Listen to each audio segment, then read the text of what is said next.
running saved my life. And as I say that, I get emotional a little bit. If I didn't start running, I would have landed up in jail. I actually did land up in jail, but I would have been locked up or I would have committed suicide. I believe every South African should get into running once in their lives and just do a Comrades.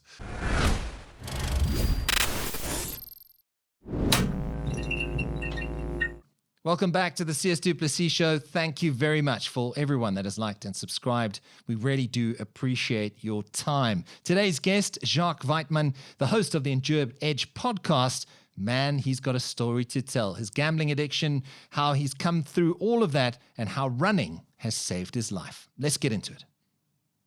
The views expressed by the guests on the Sias du Plessis Show are their own and do not represent the views of the show or its host. Jacques, thanks for making time, bud. I really appreciate you coming in. You had me on the Endure Edge podcast. Thank you very much for that. I think I'll return the favor and have you in. And just want to say all the best for the new year. We're 2026, and I think we've got a big year ahead of us. Yeah, no, thank you, and happy 2026 to you too. What an honor to be sitting here. I've been following you from the beginning. I've seen all the legends that have sat on this chair, so I'm very excited to be sitting here. And yeah, big year. Starts out with the Sias du Plessis Show, so I'm excited for my year.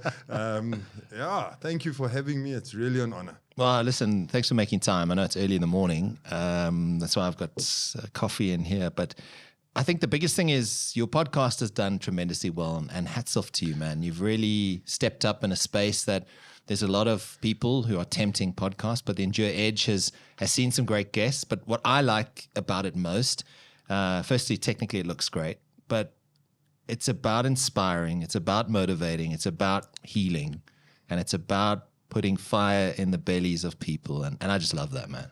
Yeah, Endure Edge, wow, what a blessing. I get goosebumps just thinking about it, how it started, where it came from. It started out as a hobby. Let's try it. I was on my wife's case saying, I'm going to try a podcast, I'm going to try it. And she was like, babes, eventually just go do it. And I found a studio in Rampart Ridge, and we booked it. And I got a friend who's a mental health advocate, Henry Koch. He held the record for the most consecutive 21-kilometer marathons. He actually did it to raise money for suicide. Okay. For the Mental Health Association. I can't remember their names. Forgive me for that. But for the guys that concentrate on people with suicidal thoughts, etc. And I said to him, Henry, come in. So if the podcast is a flop, you my friend, it's cool. We don't launch it. And, that's all good. And then, yeah, we did the episode on March the 31st. The episode was launched. And it just hit off, and we did episode 2. I think that was Donnie van Heerden, who was on your podcast not too long ago. Also, what an amazing gent. Put him on the podcast, and then it just grew from there. And people started reaching out saying they want more of this. We decided, we started off as just men's mental health podcast, but then we had some women reaching out to us saying, guys, what about the women? It's not like the olden days where women go chit-chat and they go to drink wine and they can skinner about all of us and all of that. It's not like that anymore, And I then thought about it and thought, who can be my first lady guest? And I got Danny Painter from Jacaranda FM on, who had lost her husband, and that episode just went off the charts with women. And they were like, thank you for this. We needed to hear this. She's an amazing woman, etc. And her personality and energy is just amazing. She walks into the room. Yes, I promise you. Like I'll never forget when she walked into the studio. Danny's just a special human being. And yeah, we've had some amazing guests. Some that stand out is Sias. Your episode was amazing.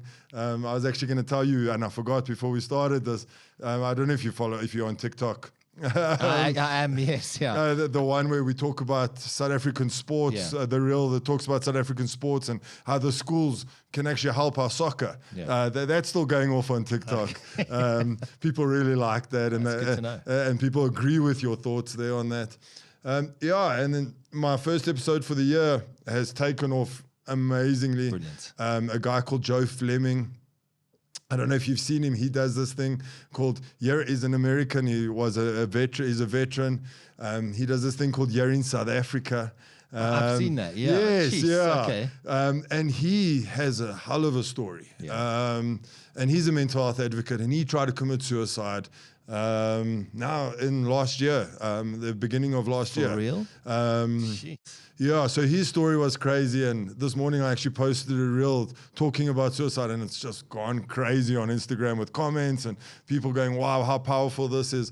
So Endure just started the year with an amazing guest, and we're hoping to be bigger and better. What have you learned in that space since March? I mean, you're going on a year now, but what have you learned? Because I think in this space where you're talking to human beings, letting them tell their stories, express their beliefs, express their passions, you get to learn a lot about your guest, but also about yourself and how you react to what's being said. Yeah, so many things. Like I phoned my wife after every episode, and I just feel so inspired after every episode. Like I actually said to her, if nothing comes from this, it's inspiring me, it's helping me in my life. Yeah. But to answer your question, what have I learned? There's so many things, but I think what stands out is you got to actually almost be delusional when it comes to being optimistic. Yeah. You've got to understand that. You've got to be delusional. And yeah, that's what stands out. Like things are going to go wrong in your life. It's going to. But there's reasons for that, and you've got to find that reason, and you've got to use that to be a positive. And that's what stands out to me. All these guys that tell their stories, Don, you almost jumped off a bridge. I know. That caught me by surprise because I thought he was teeing it up for something else, and then he's like, I thought I was going to drive into the Hartbeespoort Dam. I was like, well, what did you just say? Yeah. So even these guys that are, and yes, I know he was going through a dark period with the loss of his dad and that, but it just shows we're all human at the end of the day, and we're susceptible. No, and what I've realized is, let's call it the celebrity guys have actually got more stories than what us normal guys have. Yeah. Because they deal with so much more, and they've got to hide it. Yeah. And that's something else I learned. Don't hide these things. Talk about your mental health. I actually was watching last night your podcast with the NF. Where he says, talk about your mental health. Yeah. Like we don't talk about it too, and that's why I think Endure Edge is also blown up the way it has, because it's giving a space for people to go, oh, it's okay for Donnie to talk about it. Yeah. It's okay for Danny Painter. It's okay for the lead singer of Prime Circle, Gavin Edwards, to talk about it. We can also just talk about it. Why aren't people talking about it? I know there's a lot more being done now. Is it still very much a taboo subject, and Cowboys Don't Cry, that when we were growing up, that was very much it? And all due respect to our folks and that generation, but it was very much that. Cowboys don't cry, suck it up and get on with it. Yeah, and you use the word suck it up. Actually, funny enough, yesterday, me and my wife had a little bit of a argument because I've got a 6-year-old son, Cairo, and I always tell him, suck it up. And she's like, babes, you can't tell him to suck it up. Fair enough. You know, but you want to make us, you want to make him a man out of him. You want to make him strong. That's such a fine line, though. That's it. Where do you draw that line? As men, as fathers, we're protectors, and we wired that way to protect our kids. But yet we get told you've got to be tough because you've got to be a protector one day. Yeah. It's such a fine line as to how you get to that point. And I mean, it goes for boys and girls. That you want them to be self-sufficient down the line, don't you? It's tough being a dad. It's tough being someone who has to protect and provide all the time and I think that adds to this noise around anxiety, the pressure, the financial stress. We in South Africa constantly have this frequency where we are operating above the normal stress levels of anyone else in other countries because of what we face. But I think it all plays into this mental health concern or focus. Yeah, and to your point, it is still a taboo subject. Yeah. People don't want to talk about it. And I personally think, and I was that person too, you know, I battled from an addiction, and I was that person. I didn't want to talk about it. You hide it. You act like everything's fine. And I think the reason for that is we don't want to be judged. Yeah. And I don't know if it's a human being thing or it's I actually think it's a human thing, male or female. We don't want people to judge us. You know, the people on the street, we think, you know, we can't be judged by anybody. You just can't give a shit. Like, you got to actually go, F it, I don't care what you think of me. Yeah. I'm going to go see a psychiatrist. I'm going to go talk to somebody or whatever it might be. I think judgment is the big thing. Do you think in this day and age where we seek validation, we still, and it's human nature, right? We seek validation. We seek, well done, pats on the back. You've done so well.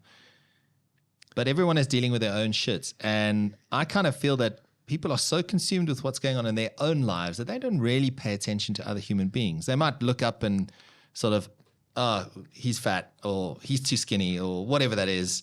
But in general, they're just in their own heads most of the time. And I think that plays into this whole thing of everyone is so consumed with themselves, and rightly so, you're humans and that's your life and you've got to survive and provide and all that thing. But you're so consumed with what's going on in your own thing that sometimes that noise is so amplified that it seems far worse than it actually is. And I'm not taking away from the fact that we all battle with a little bit of self-doubt, the voices in our heads. It's just various levels, right? And how we cope with that. But I think in this day and age, there's so much more pressure to try and cope with everything that we don't actually pay attention to other people because we're all in our own heads. No, for sure. We're self-absorbed. We really are self-absorbed human beings. And we see it with our friends. We see it with our family, especially when things are tough. Yeah. When things are tough, people disappear. Why is that? Because we're self-absorbed. Yeah. And we also don't see it. But we are dealing with a lot as South Africans, as humans. I think we're strong as South Africans. No, we are. We're stronger than most people in this world because of what we deal with. Yeah. And we always find the happy side. We find it a reason to laugh. That's why we invented Bryce. Yeah. I'm telling you now, it's to laugh and to have a laugh about what's happening in the country, right? For sure. I honestly believe that's what and then I'll never forget, go back onto the guest subject, Temba Robin, the comedian, on the podcast. And he said, we got to laugh in this country. If we don't laugh in this country, we're not going to survive. Yeah. But us as humans, we are very self-absorbed. We don't see the problems in other people. We're quick to judge. Yeah. But we're not quick to help. Because we glance up from our death scrolling. Yeah. And we go, that person. Cancel culture. Actually, that prevents us from helping other humans who are struggling. Yeah. And that's what it comes down to. Because we miss it. We're not aware. Yeah. And like you said, ENF was in here and he's doing good things. I think of Danny Costa, they're doing amazing things. James Dalton, these guys are all people who are trying to play their part in making us feel better. And I think it's important to say that the other night, my wife puts on Ricky Gervais. I'm not the huge fan. I think he's funny at times, but he was going on about how mental health is like nonsense. And I didn't necessarily pay attention to what he was saying, but that stigma of toughen up sort of thing. Yeah, suck it up. Yeah, still plays its part in South Africa. And I think what I would like more people to know is that it's okay to deal with stuff and to speak to someone. If it's over a coffee with a mate or whatever that is. And I think that's also what drives you in your podcast, your guests speaking about that part of mental health is how do we make sure that this subject is something we can deal with and that we can move on from without focusing too much on being trapped in that negative cycle. Yeah, and brotherhood. I think, like you say, speaking to people, we don't have that anymore. We don't have that brotherhood. I mean, when last have you been around 4 other guys around a table talking about real things? Yeah. I haven't been for a while. I've now joined walks with Joe on a Friday at Delta Park. That's a men's walk. And it's quite cool because I was walking at the back at the first walk and all he has like Joe, and I said to Joe, and Joe's like, he loves hearing that. And you've got all these men that are talking, but you don't have these things. I think people should be creating more of these groups, and it doesn't have to be just for men. Because we're all dealing with the same problems, male or female. We should be sitting around a table, even with your wife, talking about problems. I mean, we hide things from our partners. Because we don't want to look weak. Definitely. And actually, we are weaker by not wanting to look weak, if that makes sense. So you mentioned more guys getting together, talking. You've seen women come onto your show and say, like, we want to talk. I suppose it comes down to just everyone talking to one another, right? And being honest and open and brave. Yeah, and not feeling judged. I think that's the biggest thing. I mean, if I go sit around a table with these three macho men, the one guy does CrossFit and he's got all these muscles, but he's my friend. Another guy's got a successful business, and I go sit there and go, well, guys, I'm having financial problems. You're going to feel judged, so you're going to act like you don't have financial problems. So I think that's the biggest thing, and that's what's stopping the conversations. How much of it is keeping up with the Joneses? Because I think if you look at social media, right, Instagram paints a very different picture to what is out there. And people will scroll through Instagram and go, geez, why can't I be like that person? Or there's a celebrity with 1 million followers and they're like, they must have the best life in the world. I need to be. And I think that puts unnecessary pressure on people to compete with other people, right? And I think that puts you in a situation where it's unnecessary pressure daily. Yeah, so I think it is all keeping up with the Joneses, especially when it comes to your friends and family. Because firstly, friends will disappear. When money disappears, I've seen people disappear. It's the craziest thing. Like, we are friends, but I go through financial problems and you disappear. I haven't asked you for a loan. I haven't done any of it, but you just disappear. And then all of a sudden things are going fine again, and now you want to be back in my life. Like, it's the craziest thing how you lose a friendship because of financial reasons, because you can't keep up to that person. That's ridiculous. Friendship, well, I actually can't get it it's not through my worth mind. a friendship. No, if you not think at about all. it, because it shouldn't be based on that. And I think it's January now, and there's a lot of people who are under pressure. And please reach out. Like, if you're feeling overwhelmed, under pressure, reach out. I think that's important to know. And there are places to call, people to chat to, but sometimes I'm not going to. The importance of having a coffee with someone, or a tea, or a beer, it's vital. You need just that opportunity to speak. And if it's a true friend or a true family member, that person will sit and listen. 100%. And guys, if anyone does reach out to you as well, what I want to say is, don't then preach to the person, because I think that's also a problem. I feel, okay, I'm going to come reach out to Sias, and the Sias is, or my brothers are going to go, but why don't you have money? You went on holiday for too long. You spent too much money, or you're driving this car and your car payments are too high. Guys, that's the past. We need to figure out how to go forward. Don't preach to the person. Okay. Like, I feel that's also a problem. I don't want to be preached to. The last thing I want to do is reach out to someone and go, I'm having suicidal thoughts, but what are you doing about it? What are your suicidal thoughts are your own doing. You started this business that wasn't a success and you stuffed it up, or you went drinking at the pub every night. You've got an alcohol problem. It's your own fault. No, you don't want to be judged when you're at your lowest, and then someone's preaching to you. That's also not going to help. Just sit and listen. Just sit and listen. Yes, the preaching can come later. Maybe I did fuck up. I need to be preached to. But in the beginning, just listen. Because I'm not going to come back to you I'm not going to come back and talk to you again once you preach to me and tell me what I should have done. Like, I know what I should have done. I can see now what I should have done. I'm living that. I'm living that regret. let's talk about the past and your endurance competitions. You've got Comrades that you've run. Where did that all start? And has that been something that you've done to sort of cope with mental health and cope with the demons that you've faced in your past? Sias, running saved my life. And as I say that, I get emotional a little bit. 2018, end of 2018, 2019,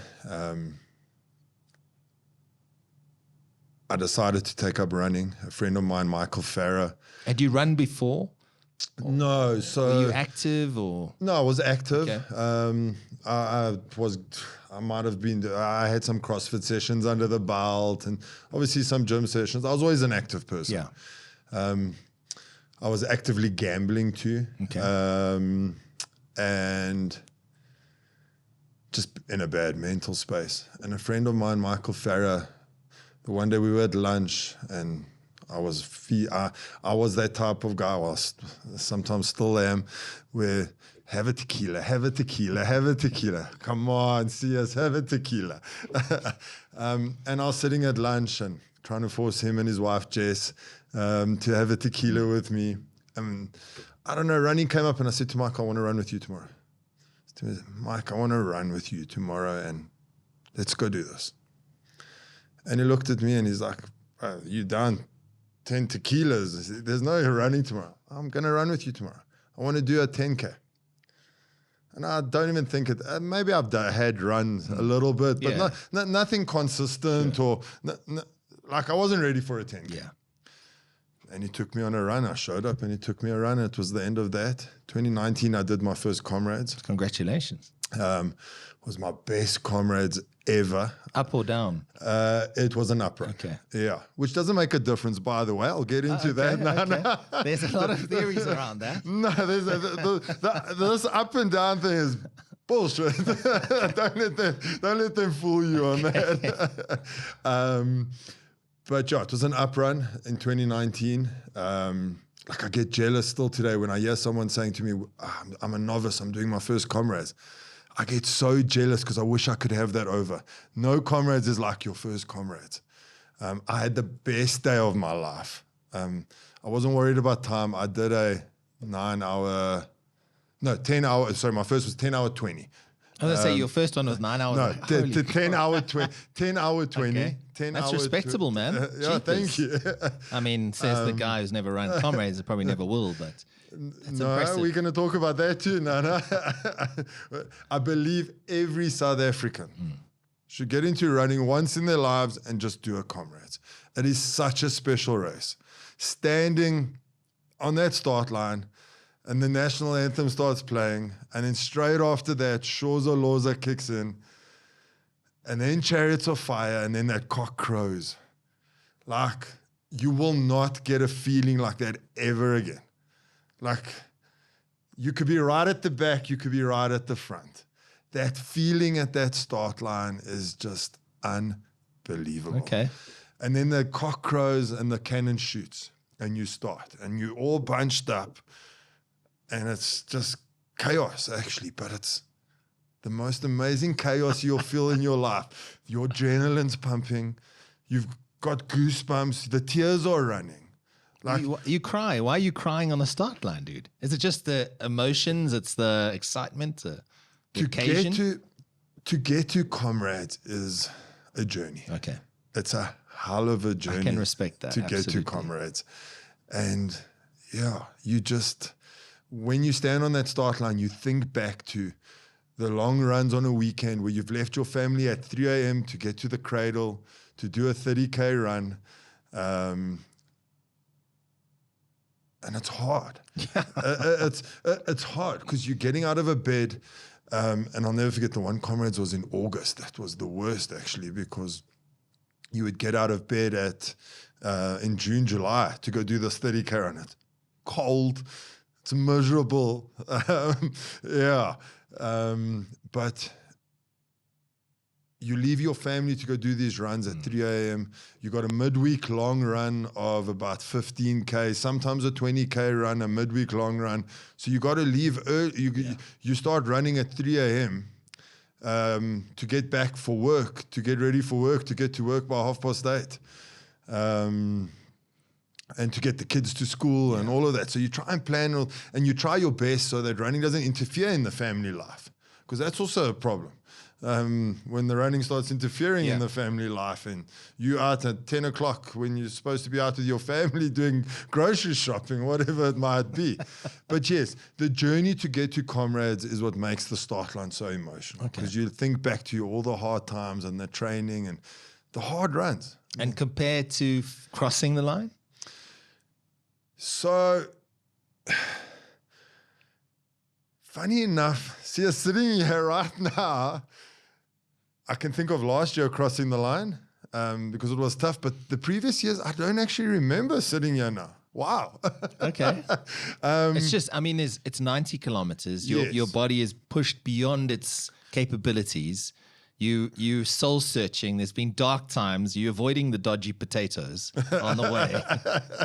That comes from Steve. He's done a couple now, and he's like, I won't touch the potato. No, I also won't touch the potato. I've never actually touched potato, even on a marathon, to be honest. But I imagine there is a sense of overwhelming pride, relief, and there's a euphoria that you've achieved this.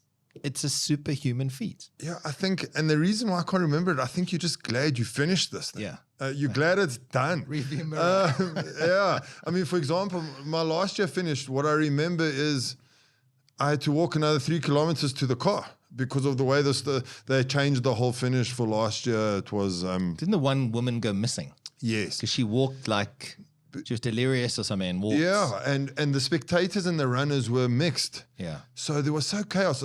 I actually met my wife. She saw me finish, but I couldn't find her at the finish. I met her at the car. She had to send me the location of the car. Okay, that's... they got to do that better. They got to do that better. If anyone, if Comrades Association are watching this, just do that better. Don't mix the spectators and the runners. I think that resonates with a lot of people. And then the one year when you finish in, is it Moses Mabhida, this Durban Stadium? When you finish in there, you got to walk up all those stairs. I'm sure you've seen reels on Instagram.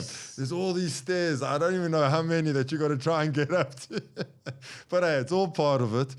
But yeah, I think you're just glad you finished. My first marathon, I can remember that finish. That was emotional. That was a 4 hour 50.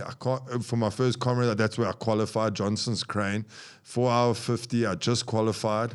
That was emotional for me. Yeah. I started crying even before I even got it. Like I can recollect, I can see that, I can feel it, everything. But yeah, the start of Comrades is what counts. And then obviously as you get to 60 kilometers, you are fighting demons from your past. You're pulling out, my one friend, Michael Molyneux, says you pull out the files of your past and you start looking at it. All these things come back to you and you fight these demons. So tell me about fighting those demons, because you just said to me, running saved your life. Yeah. Maybe just elaborate a little bit on that.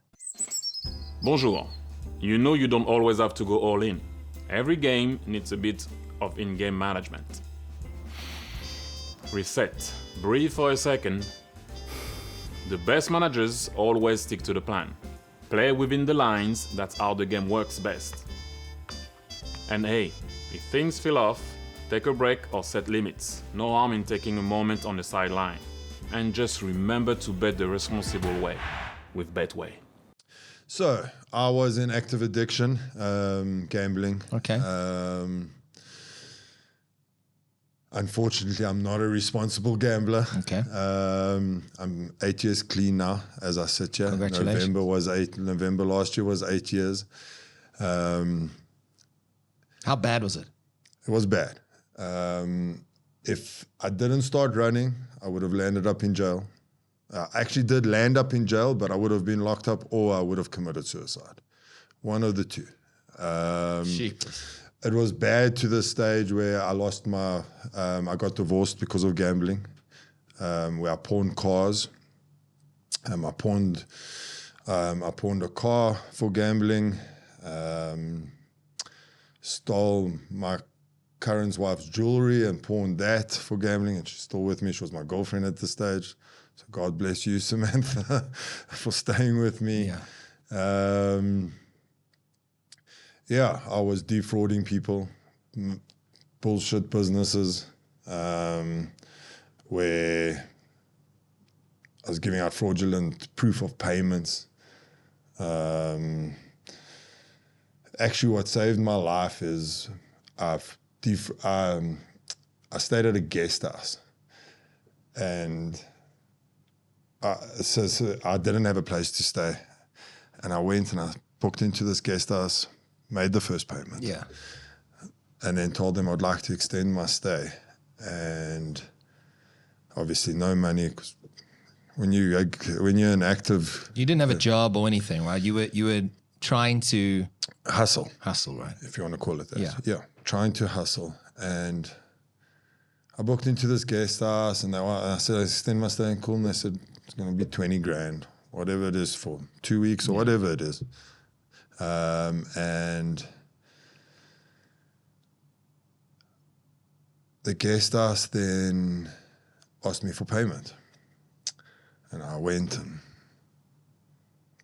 figured out how to make a proof of payment from Standard Bank. Jeez. And give it to this guest house. All was fine. I stayed my 2 weeks. Left the guest house. Can't remember where I went after that, but next thing I had the cops knocking on my door.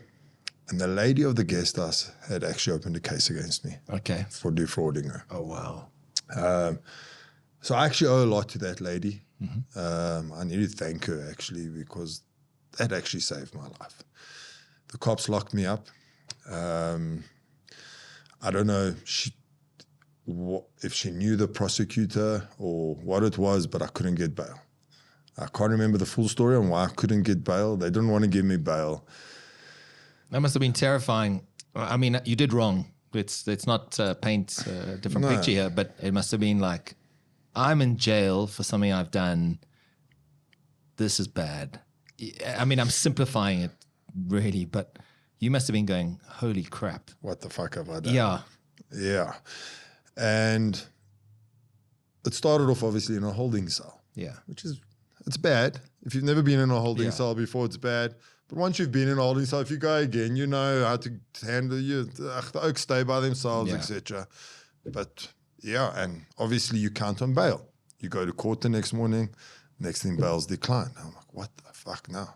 I don't know how to do, what happens now? Geez. I don't know what happens now. The next thing they put you in a truck, and I'm on my way to Krugersdorp prison. And you line up in this row, Sias, with all these guys, and they process you. All waiting trial. So you go into a waiting trial cell. With about 30 guys. Okay. I walked into the cell, and immediately defense mode kicks in. And the movies aren't all that wrong about jails. Okay, there is someone that runs these things. There is someone that's in control. And I got pointed to the guy, and the guy said to me, this is what I need. I need an e-wallet of, can't remember the exact amounts, 1,000 Rand. You can have a bed. Another 1,000 Rand, you can have a cell phone. To talk to your lawyer.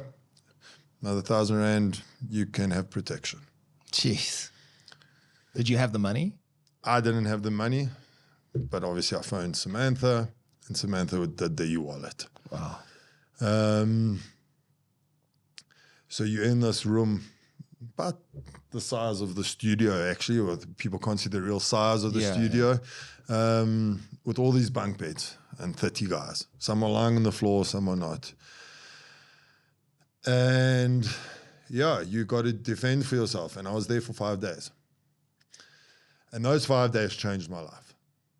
I can imagine. Sitting here right now in front of you, I'm thinking back, and I am so thankful for those 5 days. If those 5 days did not happen, I would not be sitting in front of you today. George wouldn't be there. I wouldn't have my family. Kyra would not have been born. Reese and Lagan wouldn't have been part of my life. I probably would have been at a robot with a sign saying 3 kids to feed, this, that, if it was not for those 5 days. Sias, that was horrible. I'll never forget the Sunday. For some odd reason, the guys in the jails on Sundays is their off day, if you want to call it that. It was the worst day ever. So the wardens? No, the guys in prison with you. Oh, I see. They start smoking maniope, and it's like a joel. On a Sunday is they call it their party day. And they start smoking maniope, and then they lie next to your bunk bed, and they like shake, and you like look at this, you're like, what is going on here? Sounds like hell. No, like I wouldn't actually put it on my worst enemy, to be honest with you. I wouldn't wish it upon my worst enemy. And those 5 days saved my life. Thank God she dropped the case. She got her money, we paid, we made agreements, she dropped her case. I do need to go see her. I don't even remember her name, to be honest. And I do just need to thank her. I think that would be part of the sort of full cycle, right, of the healing process too. The rehabilitation. Right? Rehabilitation. Yeah. I think it's important. Because to be honest, I got off lightly. Yeah. Okay, let's not. Yeah. I got off lightly. It could have gone much worse. She was very adamant at a stage where she's not letting this go. I mean, if Standard Bank got involved, it was over for me. Sure. It was over. Yeah. I would have been in jail for 3 years, maybe come out after a year because of good behavior. And my personality, I probably wouldn't have had good behavior, to be honest, at that stage, because defense mode comes in, etc. But like I need to go, and like you say, it needs to do the full circle. And I've actually never thought of it. Yeah. But maybe like us now talking about that, and it just shows you, because I don't talk about those 5 days. Actually, my kids know about it. Sure. Well, I appreciate you being honest. I've been open and honest with my kids, but for the first time, actually, now I'm sitting here thinking, and the circle's not closed. That's why I said then you can file that chapter. So when you're doing 60 Ks on Comrades, you can say like, no, I'm not putting that file. That file needs to stay there. Tell me, what happened next? You speak of the gambling addiction. Yes. I know in South Africa, the gambling industry is front and center. And, they're taking shots. There's also a lot of work that's being done by these incredible brands to inform people around the risks. There are people to help. The Saroga, these type of for sure.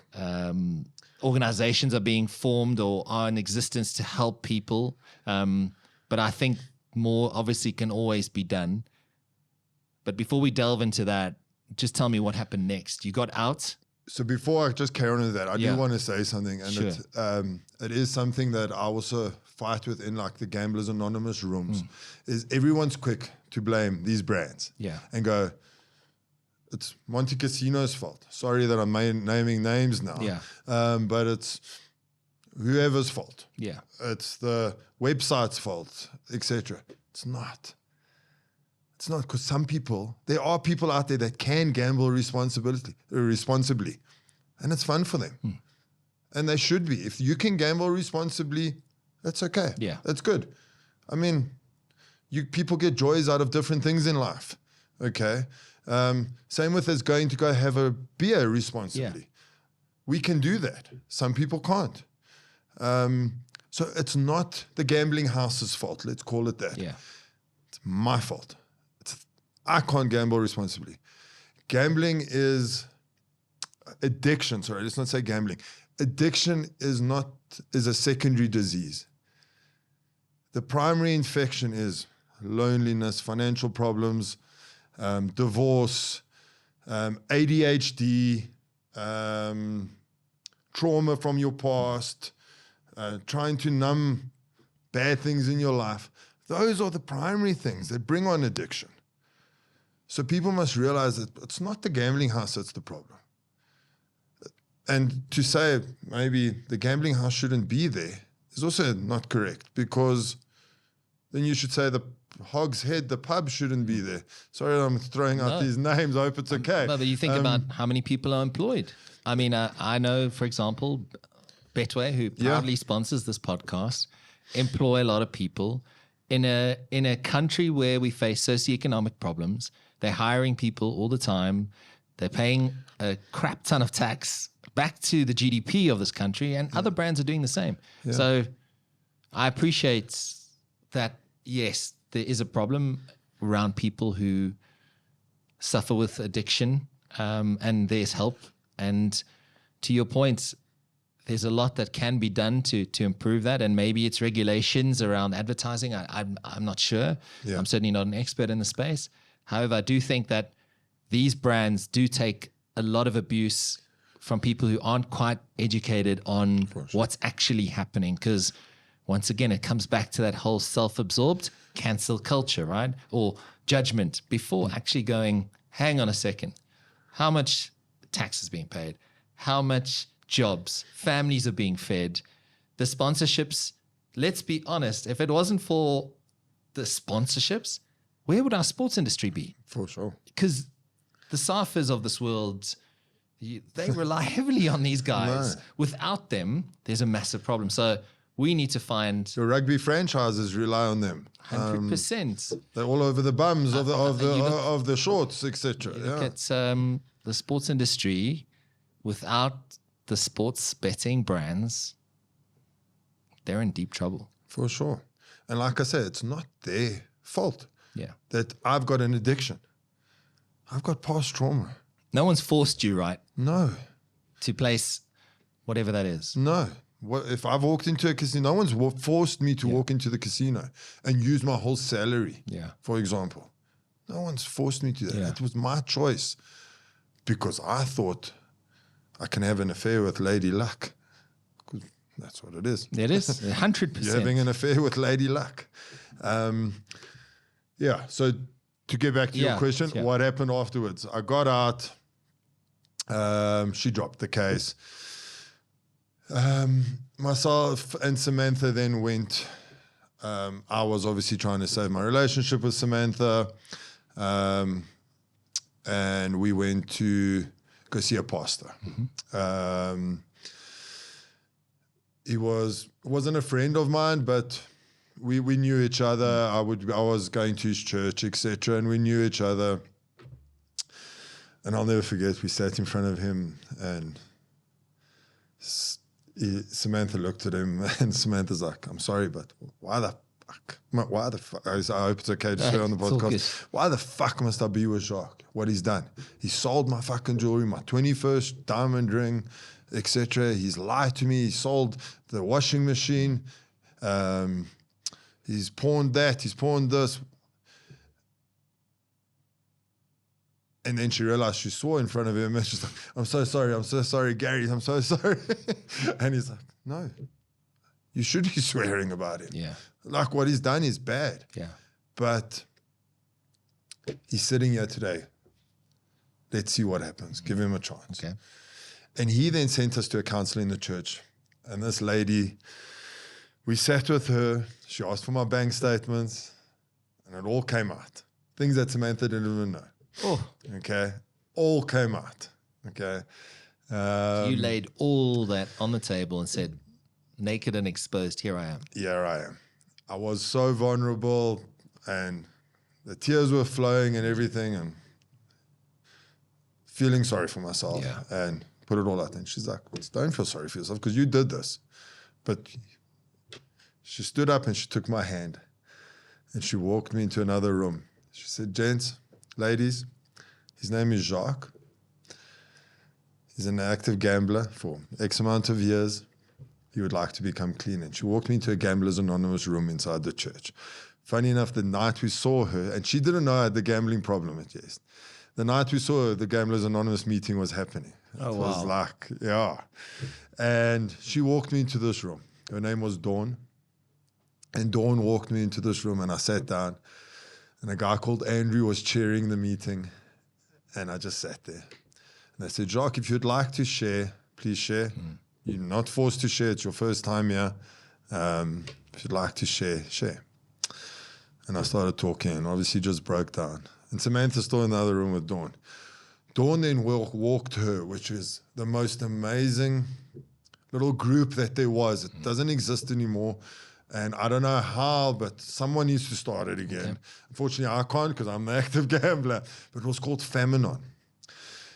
It was a group for people, the partners of the addict or the mother of the addict. So if you're an addict, your wife could have gone to this group. Okay. The family, it was a group for the family member of the addict, which was... No one talks about that. No. Everyone talks about the addict, right? And let me tell you, that group saved my relationship with Samantha because she realized she's not alone, firstly. Yeah. She's not the only one that's dealing with some guy stealing her the rings, or stealing money or whatever it might be.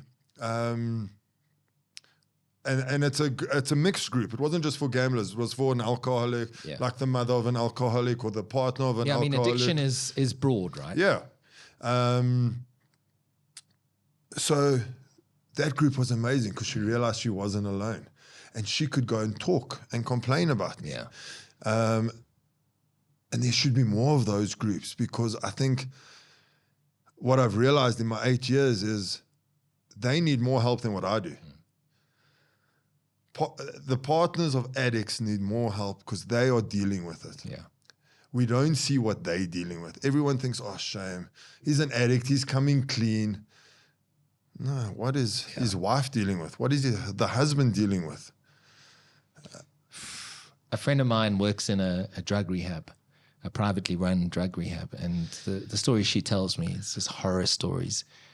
Now that you say that, we all focus on the person lying in the bed, getting the rehab or getting the counseling or whatever that is, but we don't think about the family members. And I think that's such an important thing.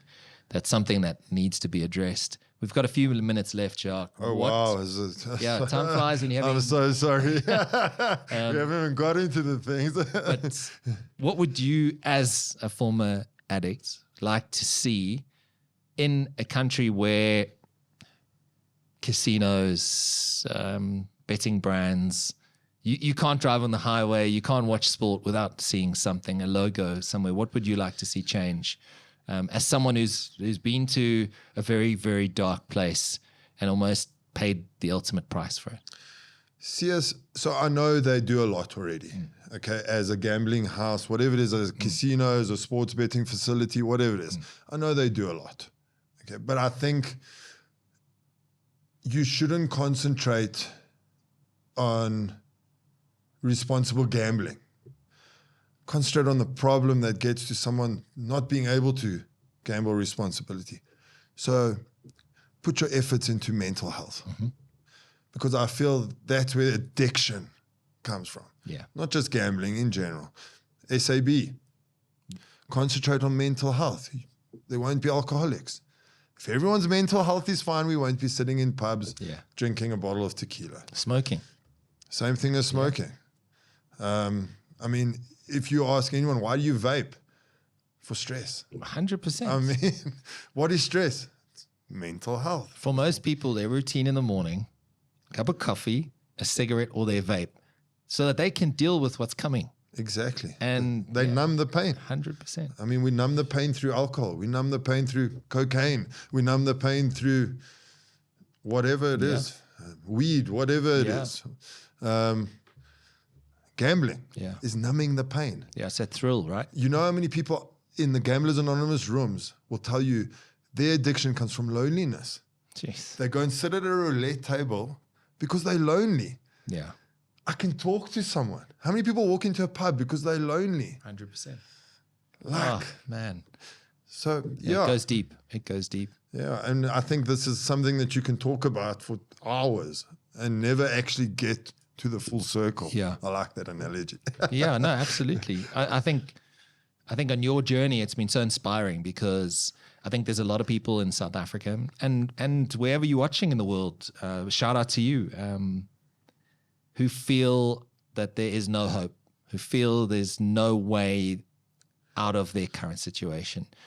But there are people that help. There are people like yourself, Jacques, who have overcome immense challenges to be here today to tell your story. And I appreciate that, man. You've really come on here. We could talk for hours, and I've got to get you on again.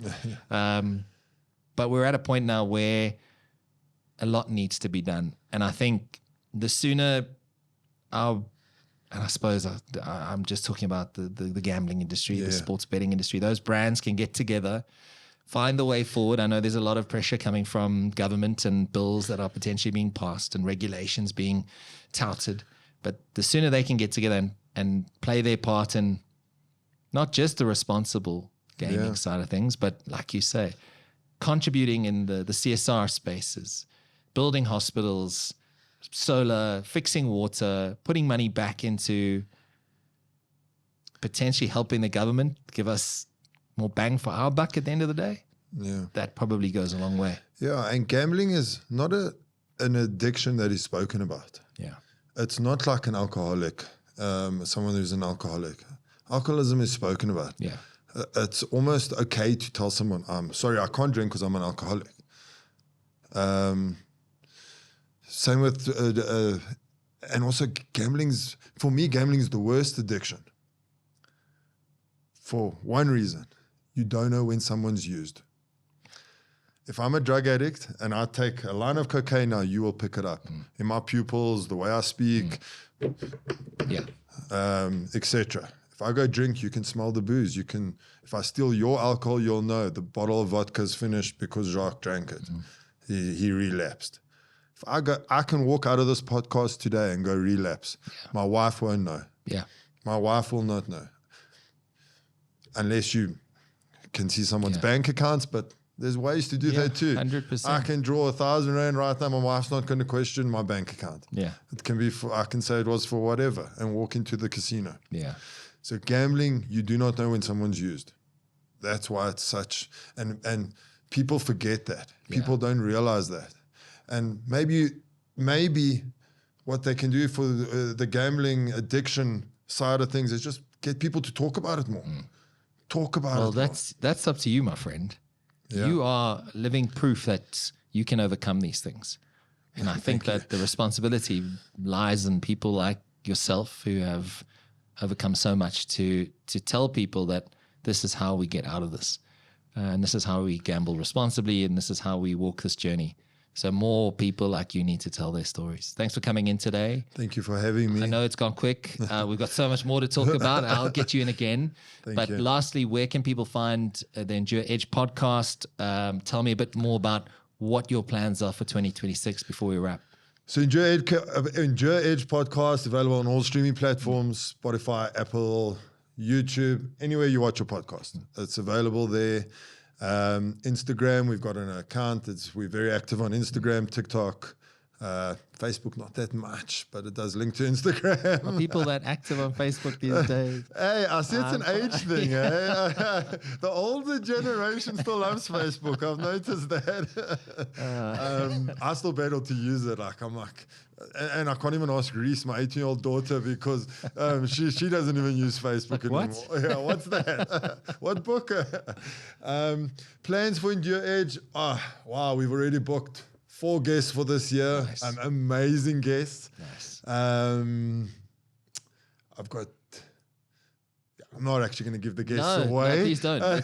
We'll wait and check it out on your Instagram. There's four amazing recordings coming up next week, in the next 2 weeks that I'm so excited about.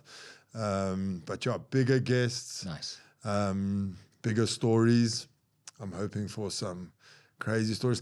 And what we try and do with our guests is just shine their light and shine their story. As you know, as what you do.